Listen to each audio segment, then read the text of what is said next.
Good morning and welcome to the Unitarian Universalist Congregation of York. My name is Ellen Diona and my pronouns are she, her, and I am your worship associate for today's service alongside our minister, Reverend Christin Green. After our time for all ages this morning, children and youth are invited to gather downstairs for religious education classes. For families with very young children who would like childcare during worship, our nursery is also staffed and available downstairs. Please make sure to note all the important announcements listed on the back of our order of service. Scan the QR codes with your phone for more events, activities, updates, and information for newcomers. And please silence your cell phones. Whoever you are, whomever you love, we are glad your faith journey brought you here today. The mission of this congregation is to nurture a loving community, inspire lifelong spiritual and personal growth, and act for a better world. We welcome all of you joining us in person or online. If you are joining us for the first time, we invite you to visit our welcome desk to fill out a newcomer card and send an email to welcome.uucy.org so that we might get to know you. Let us now mark this time made sacred by our presence by taking a deep collective breath. Again, welcome to UUCY.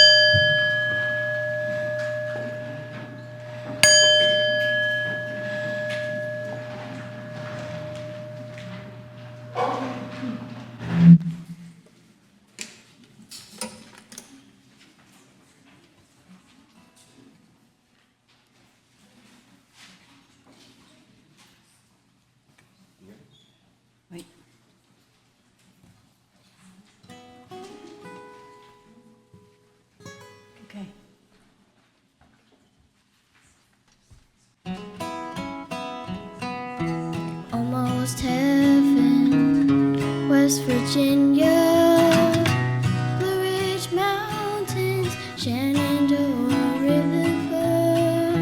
Life is old there, older than the trees, younger than the mountains, blowing like a breeze. Country roads, take me home.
Country roads, take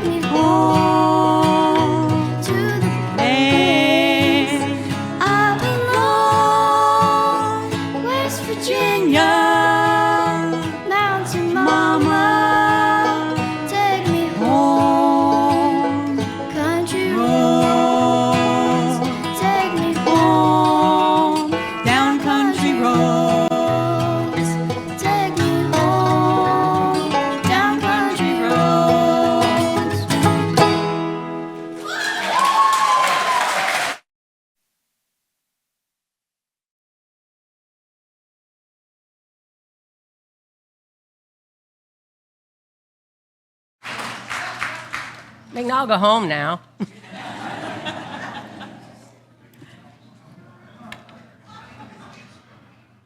As Sage Stork comes forward to light the chalice, the symbol of our living tradition here in the sanctuary, you are also invited to light a candle or a chalice of your own if you are joining us remotely. This morning, I offer words by Reverend Linda Susan Ulrich.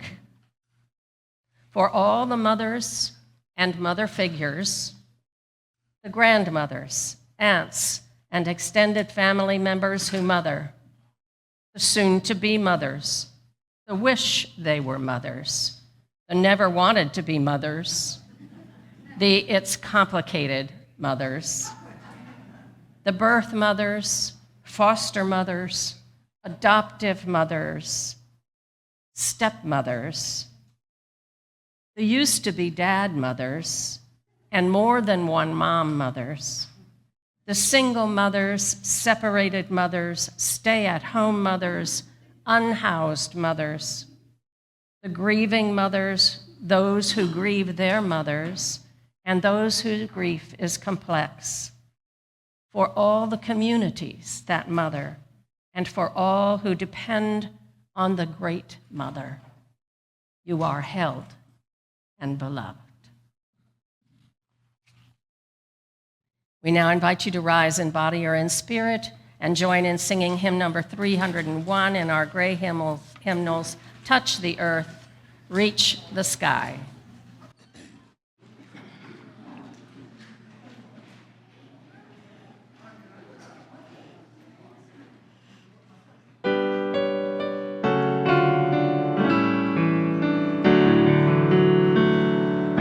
Touch the earth and reach the sky.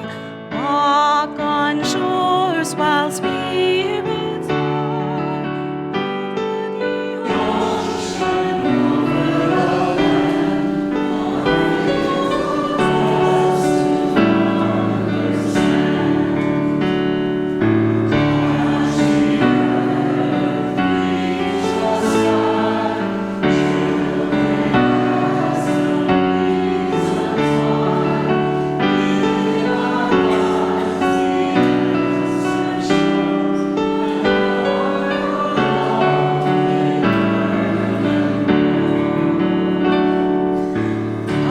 Touch the earth, reach the sky.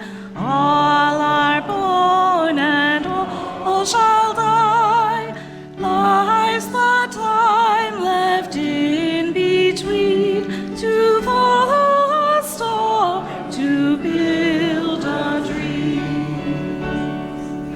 Touch the earth, reach the sky.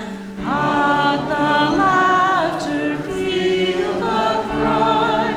May we see where we can live, for this is what it means to live. Touch the earth and reach the sky. Soar with courage ever high. Spirits joining as we fly to touch the earth and reach the sky.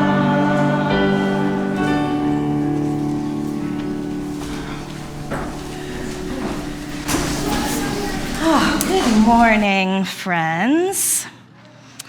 I am Reverend Christin Green. I use she and her pronouns, and I wonder if there are any who feel young in body or in spirit and might want to join me up on the rug for a few moments this morning. Thank you. Rainbow's back, so there's a reason to be here.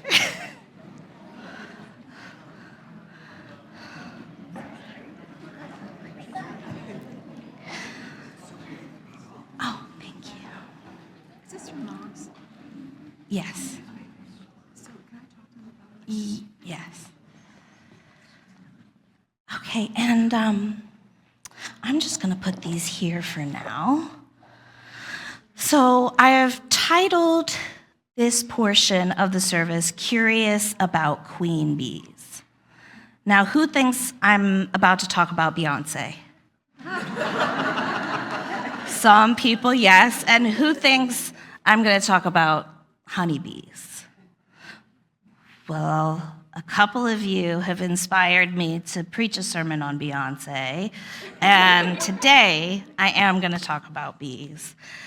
Queen bees in particular, I think, are really cool because they're really nothing to be afraid of. In fact, a beehive is a lot like a superorganism, kind of like a church. It's not like a family with a ruler, like you might assume a queen is ruling over, but it's really like thousands of worker bees living like one body. And the queen is very important to that system, but not in the way you might expect. There's usually only one queen in a colony, and the queen is larger and longer bodied than working bees. So if you can see, there's the worker bees and the drones, but the queen is the big one in the middle, the long one. And there's so many cool things that I could tell you about queen bees, and you can pass that around if you want to. I said they don't rule over the colonies with commands. They don't make noises or sting each other around. Instead, they actually produce what's called pheromones. They're kind of like scents, but even more subtle, almost like good vibes. Like they send off these vibes that the other bees can sense and feel, and the worker bees get those pheromones and they get organized and they stay together and connected. And the worker bees constantly attend to their queen. They feed her and they groom her and they spread those good vibes all over the hive. And almost every bee that you see outside the hive is a worker bee or a drone. And they do all the labor. They're nursing, they're cleaning, they're making wax, they're guarding the entrances, regulating the temperature, collecting nectar and pollen from trees. I know we've got people exploring a pollinator garden here. We could really be feeding those bees because a worker bee, I found out, may visit thousands of flowers in a single day, just bringing those little pieces back.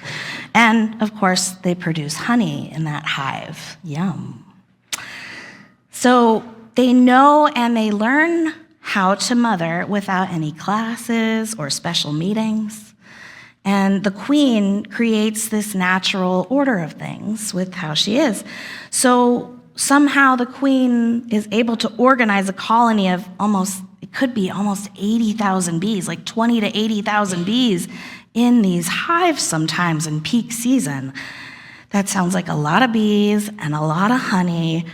Do you know those structures, the comb, the honeycomb? What do those look like? It's a 6-sided hexagon, right? And I've got more visual aids to help.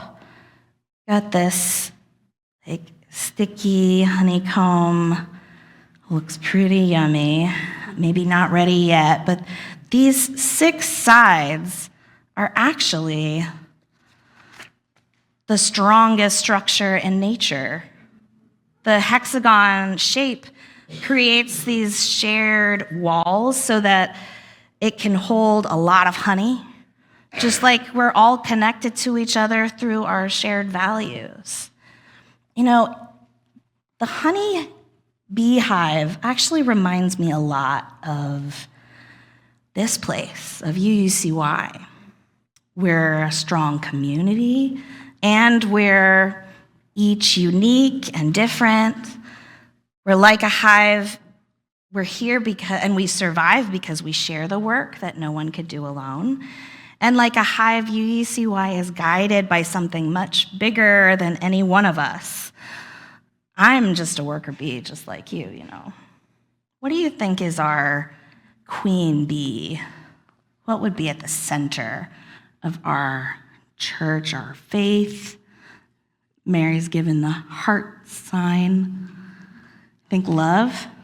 Who can pull that off for me? Esme, can you pull that sticky note off real gently in the middle?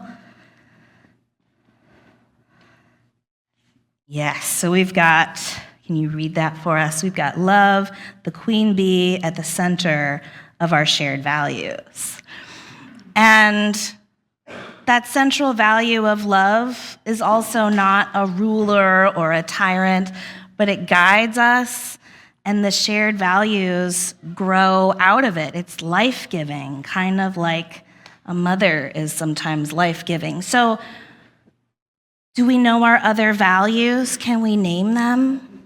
Do you think they're here behind these hidden screens? What do you got for me? Justice. Justice, I think. Where's justice? Maybe this one? Yeah.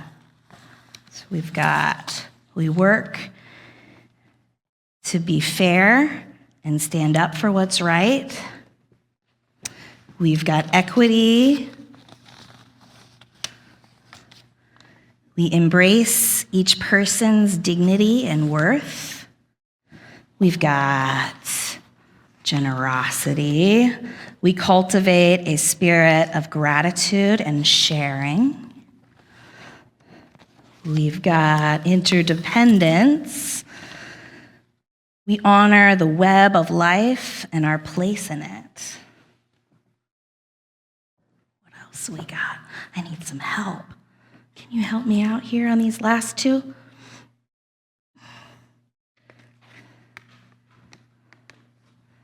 Perfect. Pluralism.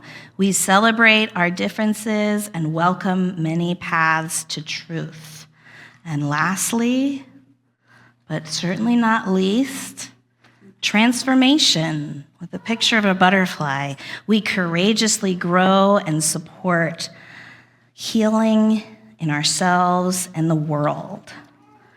So this hive that's building with our shared values all centered around love can teach us a lot about how we're kind of doing things the way nature does them, right?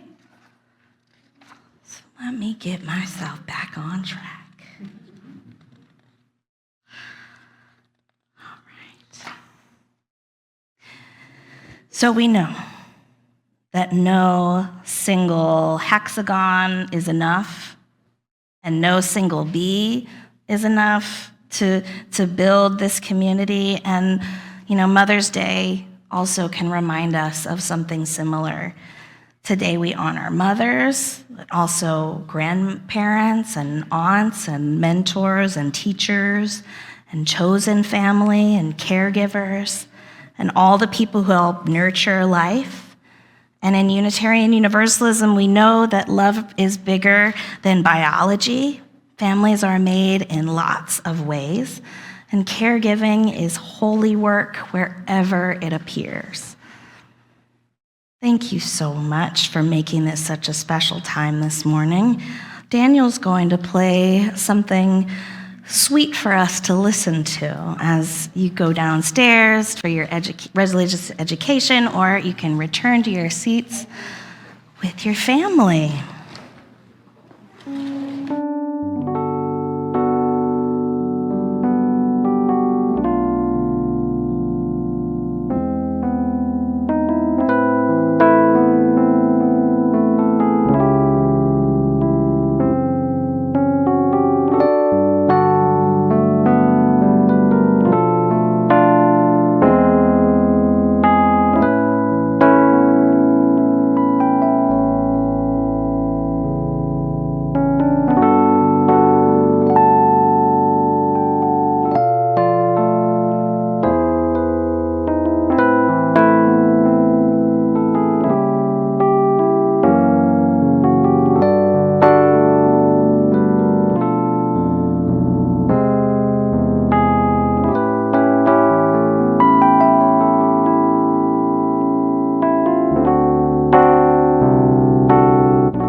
We dedicate time each week to address what we call matters of the heart, to center us in a far too rare moment of gentleness and reflection.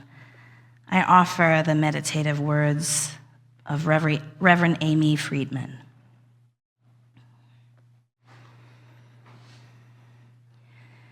Sometimes I feel like a motherless child. Here, may you find warm greeting, kind word, and gentle touch. Sometimes I feel like I have no friend. Here may you find a community of support, a pulse of liberation, a vision of hope. Sometimes I feel like I'm almost gone. Here, may you find a song to sing, a moment of silence, a hand to hold. Even when you are a long way from home, may these walls give you shelter. May this community break through your loneliness. And may you feel the embrace of a larger spirit of life and love.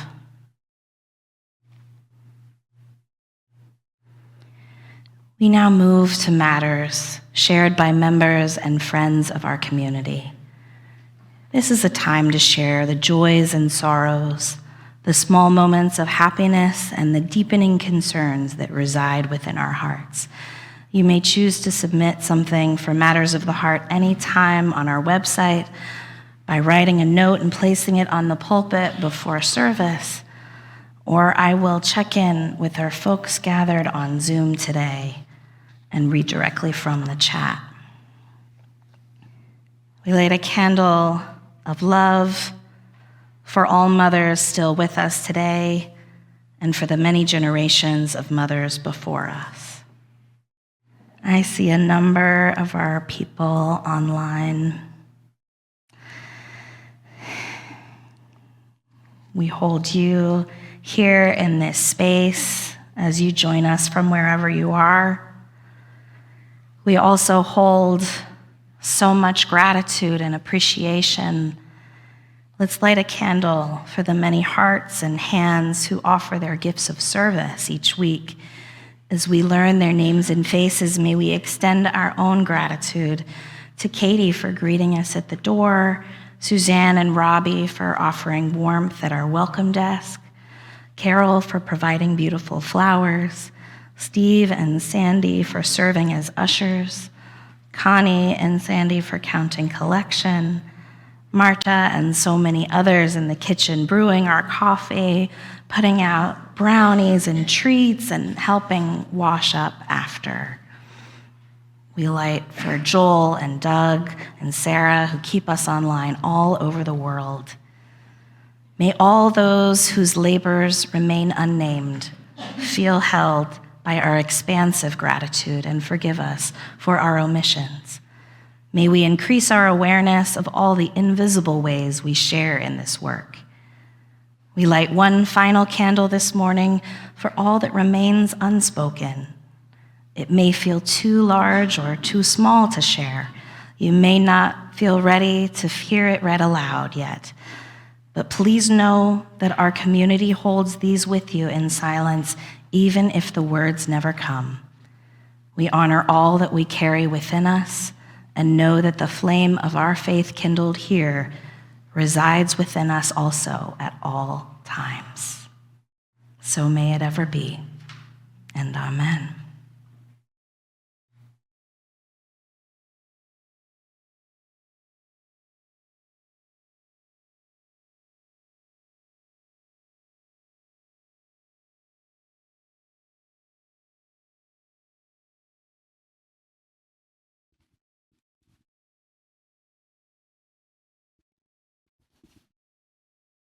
May, and among and among the miles of leafing, blossoms storm out of the darkness. Windflowers and moccasin flowers, the bees dive into them, and I too, to gather their spiritual honey, mute and meek.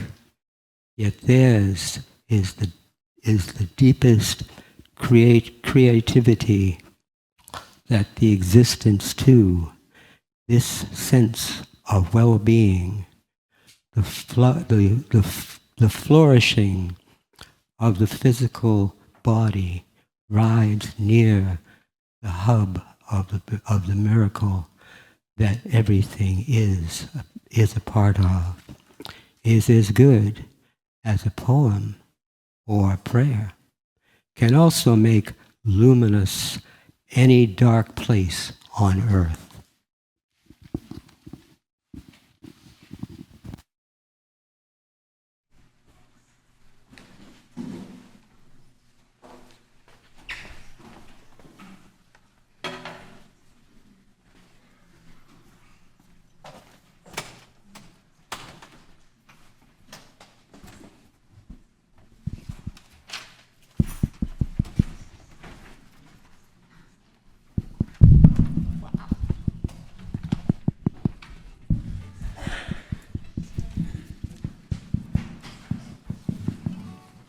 Test, test, test.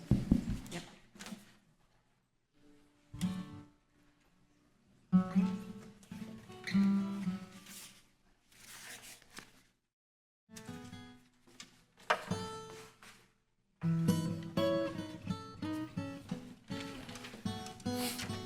Thanks.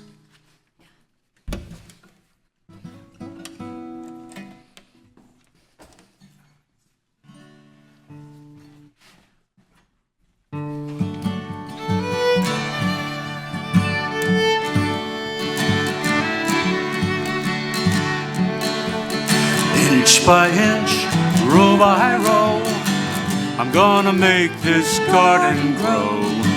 All it takes is a rake and a hoe and a piece of fertile ground. Inch by inch, row by row, someone bless these seeds I sow. Someone warm them from below till the rain comes tumbling down.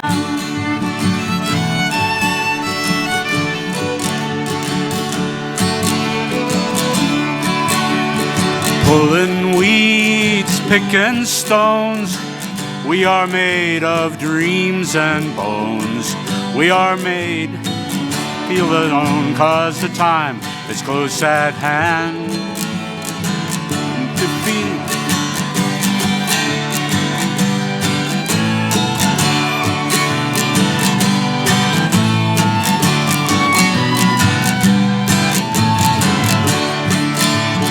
inch by inch, row by row, I'm gonna make this garden grow. All it takes is a rake and a hoe and a piece of fertile ground. Inch by inch, row by row, someone bless these seeds I sow. Someone plant them from below till the rain comes tumbling down.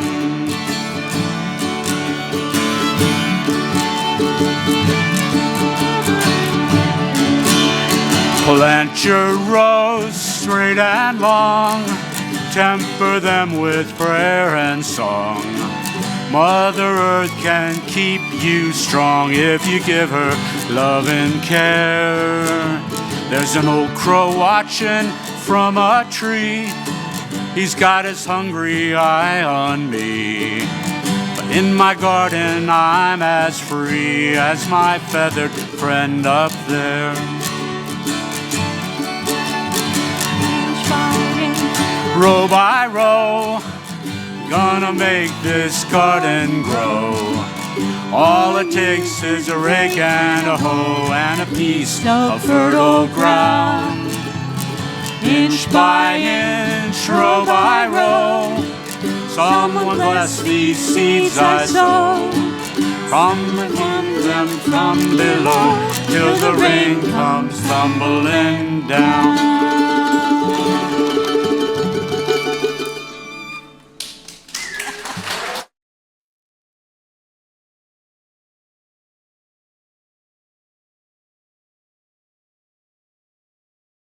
How blessed are we to have such a hearty band, rotating band of folks to share music and words as sweet as honey, I will say. Thank you.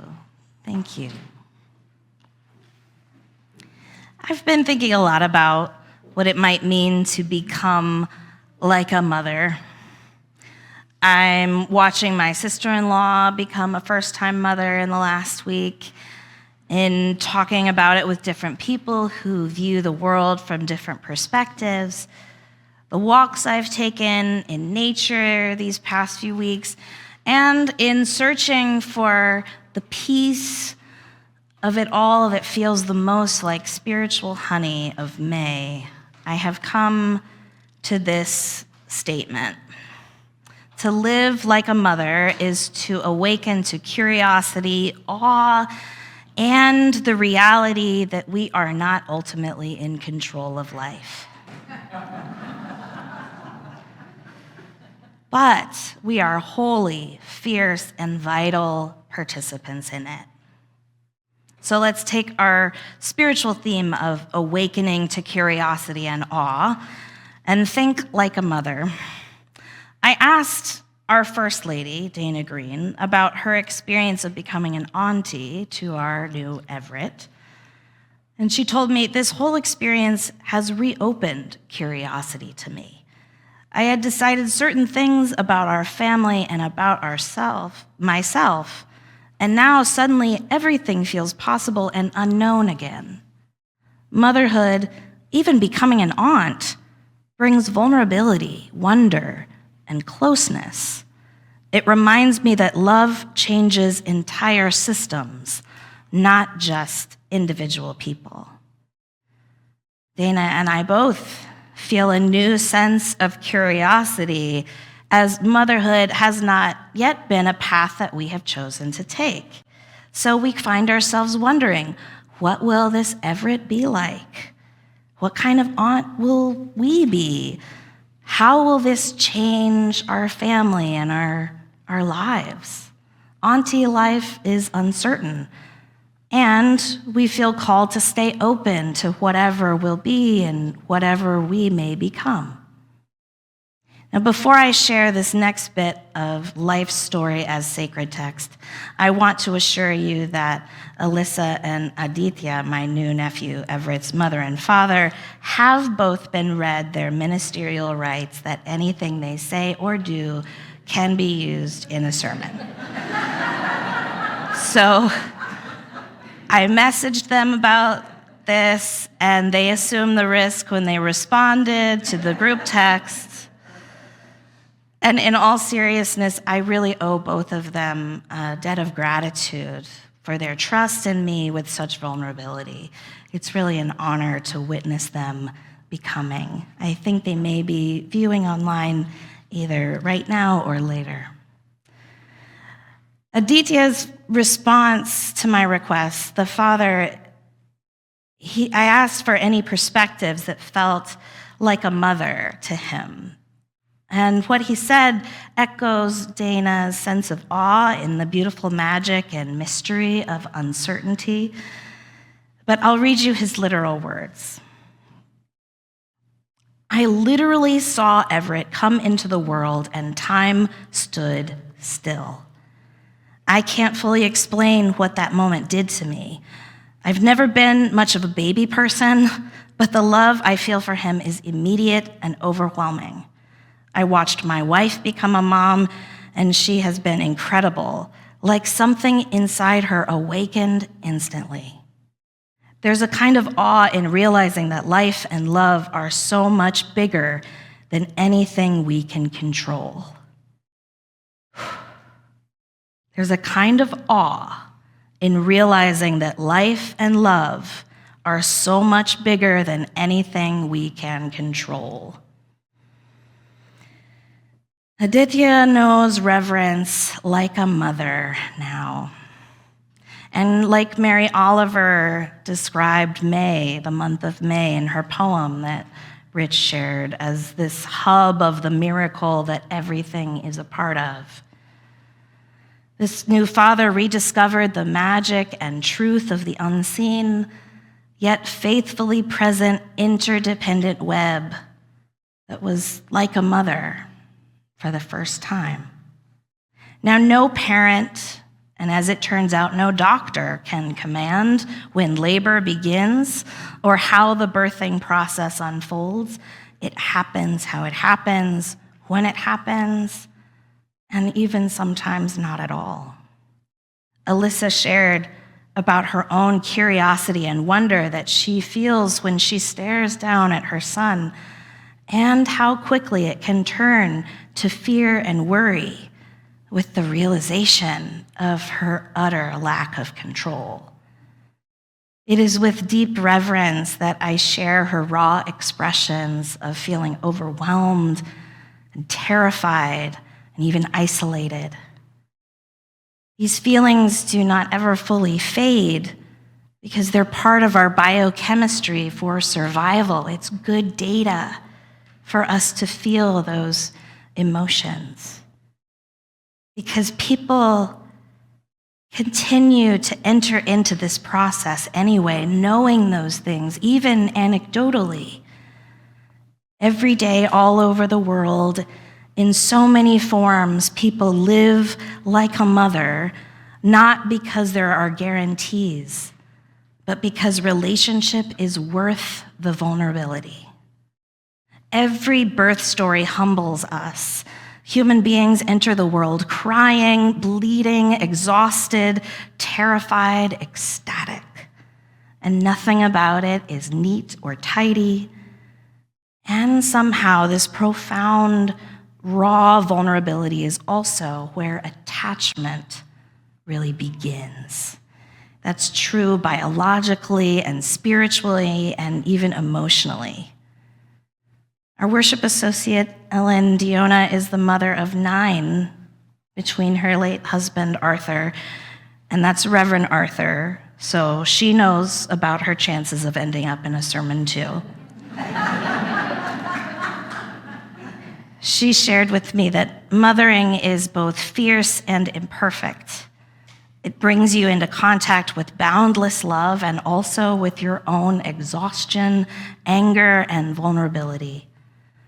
My children are all grown now, she says, and yet mothering never really ends.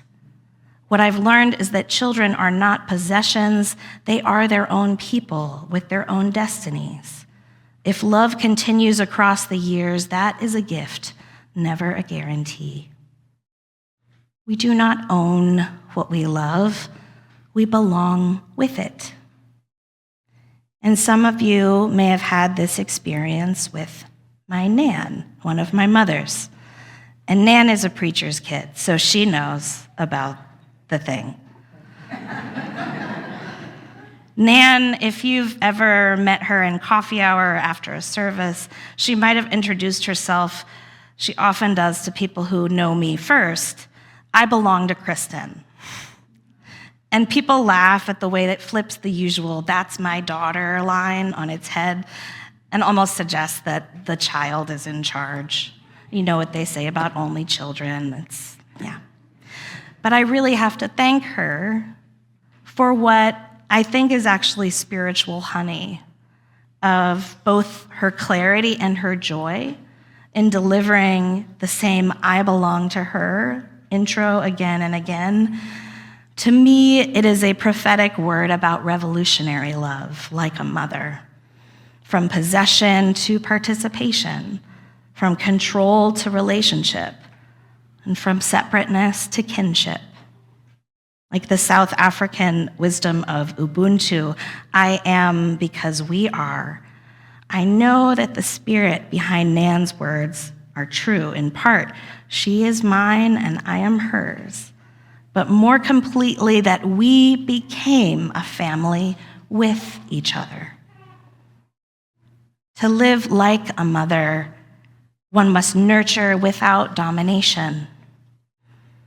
We talked about the hive, the honeybee hive earlier, that it's not organized through rigid control, that it emerges through connection. Worker bees adapt and communicate and respond to changing conditions, and they trust the collective. The queen does not micromanage the hive, and neither does love. Healthy systems are not built through domination, but through attention, attunement, and waking up to curiosity. And I don't just mean asking questions for the sake of asking questions. Not all questions are created alike. Dr. Becky Kennedy, author of the book entitled Good Inside, talks often about the difference between asking, "What's wrong with you?" and "What's going on for you?" There's a gentle lean toward curiosity in the second question, not assuming there's something wrong, not controlling what's happening or unfolding, and certainly not finalizing another person. In healthy families and larger ecosystems like hives and congregations, people try to remain curious about one another. They allow each other to continue becoming. Because one of the deepest forms of love is refusing to reduce someone to their worst moment. None of us mother perfectly, not biological mothers, not fathers, not partners, not ministers, not friends. We lose patience. We misread each other. We get overwhelmed. We try to protect ourselves too tightly or let go too quickly. But being human together was never about perfection. It's always been about returning again and again to relationship. To live like a mother also means learning to hold our own lives with gentleness and responsibility, not excusing harm, not avoiding accountability, but refusing to abandon ourselves in moments of vulnerability. Brené Brown urges her readers and listeners and viewers to talk to yourself like someone you love. Does anyone resonate with the statement, "I don't speak to anyone else as harshly as I speak to myself"? Talk to yourself like someone you love. Shift those questions of self from "what's wrong with you" to "what's going on for you? What's coming up?" Dr. Becky often says that the most compassionate interpretation is usually the most accurate. Is it possible that we're all doing the best we can with whatever we have? And that awareness of our growing edges and the ways we grasp for control and latch on to possession when we could be connecting and building? Could it be that that's what it's like to mother? Maybe living like a mother means offering ourselves the most compassionate interpretation possible, not because we are perfect, but because we're alive. We're living documents, living beings, still becoming, still learning, still very much worthy of love in the middle of our unfinishedness. May we grow together, not over or under, but with each other, guided by something so much greater that will not let us go. May it be so. Blessed be, and amen. I invite you to rise in body or in spirit to join together in singing number 298 in our gray hymnal, "Wake Now My Senses." We're going to do verses 1, 3, and 5.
invite you into a spirit of generosity as we collect our weekly offering. Each month, we commit to share our collection with a community organization that upholds our values. This month, our Share the Plate partner is Period Products Project in collaboration with St. Paul's Food Pantry and our own Social Justice Committee. UUCY is now in our 4th year of this partnership project, which has made sure our neighbors have access to essential menstrual products, something so basic yet life-changing for those who struggle to afford them. Period poverty is a hidden health crisis. When people cannot access the products they need, they miss work, school, and daily life. No one should have to choose between food and dignity. May is Period Poverty Awareness Month. Your gift today helps restore dignity, ease financial strain, and remind our community that no one is alone. The shape of justice can be as simple as a pad, period. The ushers will now collect the offering. If this is your first time visiting with us, please feel free to let the basket pass you by. Your presence is a gift.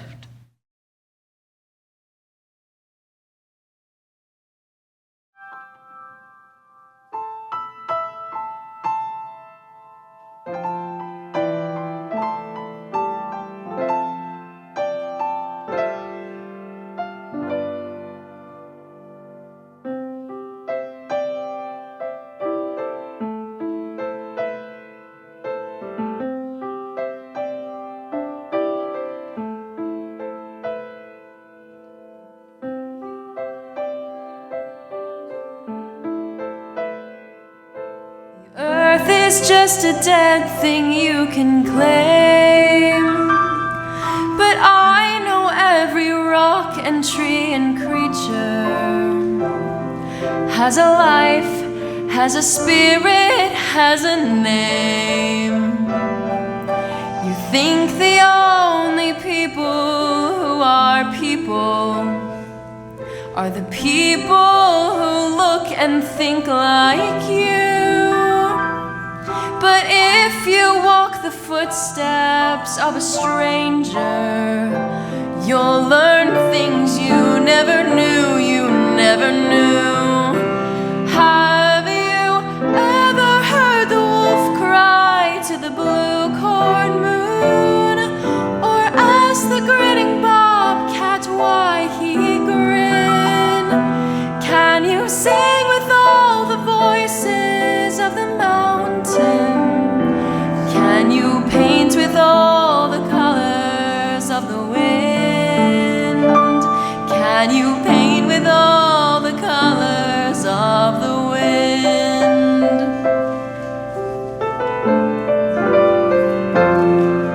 Come run the hidden pine trails of the forest. Come taste the sun-sweet berries of the earth.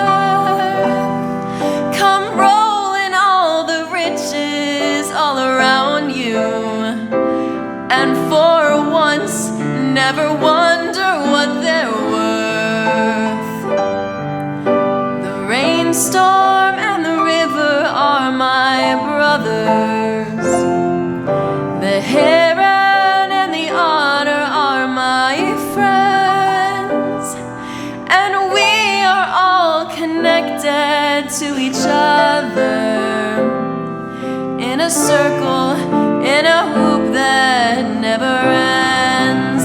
Have you ever heard the wolf cry to the blue corn moon? Or ask the grinning bobcat why he grinned? Can you sing with all the voices of the mountain? Can you paint with all the colors of the wind? Can you paint with all the colors of the wind? How high does a sycamore grow? If you cut it down, then you'll never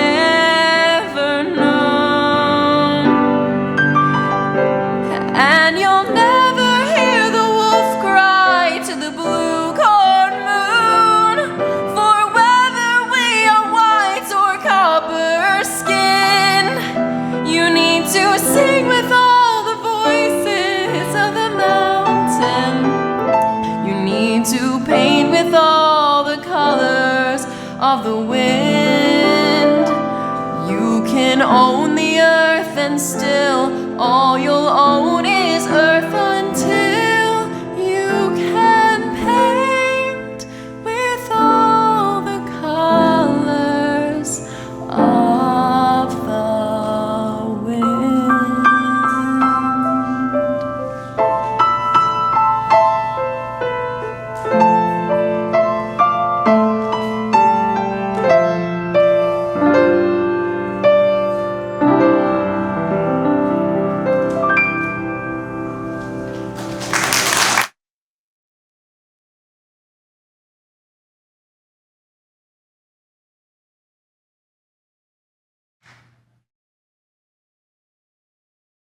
Please join us in extinguishing our chalice and your home chalices, if you have lit them, with the words printed in your order of service. We extinguish this flame, but not the light of truth, the warmth of community, or the fire of commitment. These we carry in our hearts until we are together again.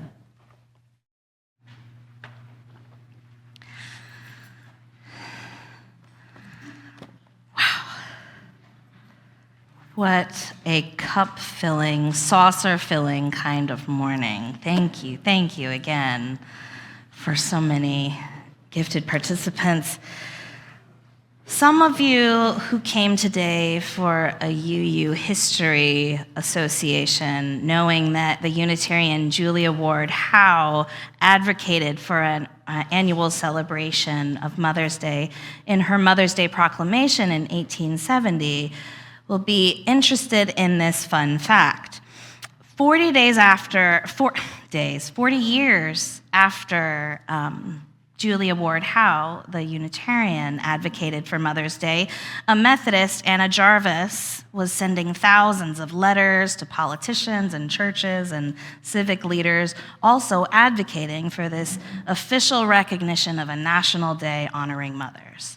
And in 1912, Jarvis trademarked the phrases Second Sunday in May and Mother's Day.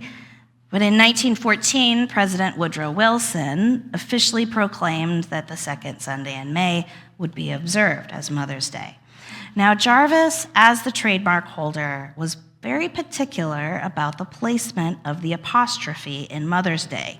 She insisted that it would be the singular possessive, like an apostrophe S, because she really wanted to encourage families to honor their own particular mothers.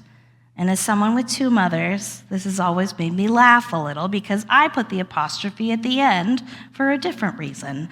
I've got two. And language evolves, and culture evolves, and families evolves, and perhaps that too is part of living like a mother, remaining curious enough to let love grow larger than our assumptions. So, may this Mother's Day, whatever you feel called to place the apostrophe this year, may it be filled with fierce curiosity, deep relationship, and love big enough to keep making room for one another. May it be so. Is our band ready to send us out? Thank you for blessing us with these gifts. I'm going to join you on the front so I can watch.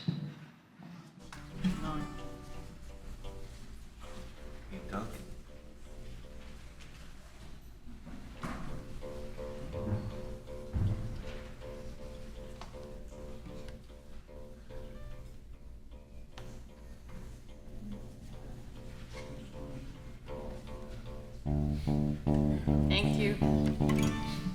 All good. Turn on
You stand tall and sway, I run wild and free.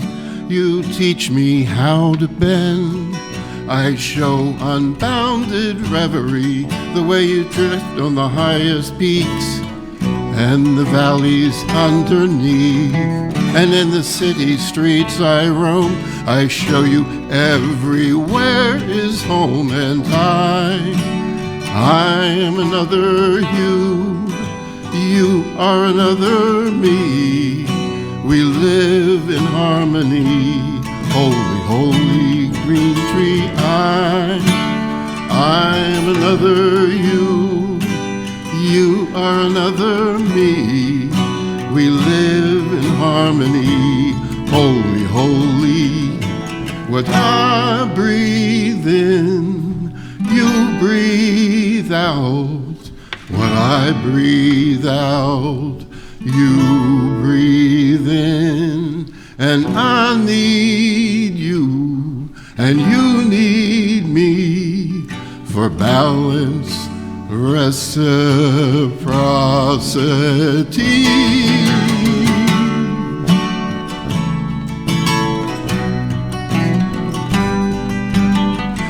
When they cut you to the core, sweep you from the forest floor, I'll lay you on my knee and we carve out our melody. These notes, these bones, these branches, these leaves, these hands, these roots, these valleys, these streets. We are one breath, one life, one love, one heart, one reverie, and one song.